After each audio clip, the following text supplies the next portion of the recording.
Well, that's no better a solution than any of the others, is it?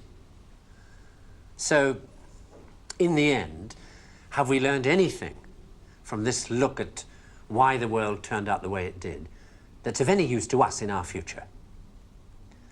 Something, I think. That the key to why things change is the key to everything.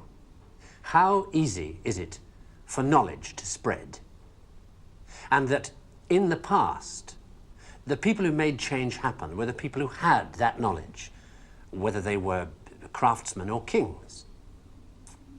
Today, the people who make things change, the people who have that knowledge, are the scientists and the technologists who are the true driving force of humanity. And before you say, what about the Beethovens and the Michelangelos?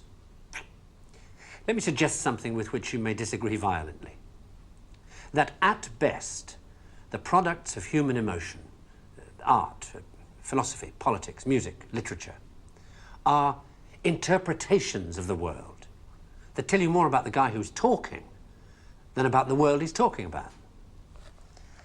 Second-hand views of the world, made third-hand by your interpretation of them. Things like that, as opposed to this. Know what it is? It's a bunch of amino acids, the stuff that goes to build up a worm or a geranium or you. This stuff's easier to take, isn't it? Understandable, got people in it. This scientific knowledge is hard to take because it removes the reassuring crutches of opinion, ideology, and leaves only what is demonstrably true about the world. And the reason why so many people may be thinking about throwing away those crutches is because, thanks to science and technology, they have begun to know that they don't know so much, and that if they are to have more say in what happens to their lives, more freedom to develop their abilities to the full, they have to be helped towards that knowledge that they know exists and that they don't possess.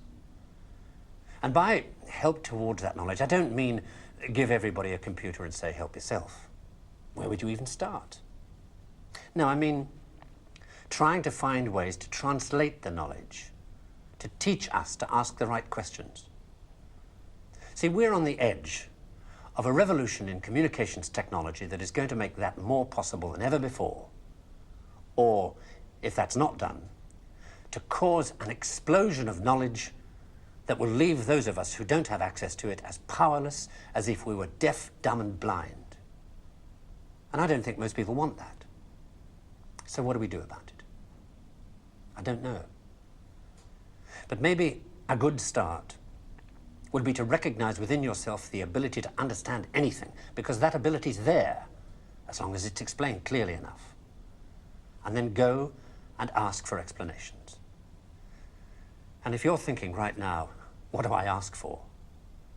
Ask yourself if there's anything in your life that you want changed. That's where to start.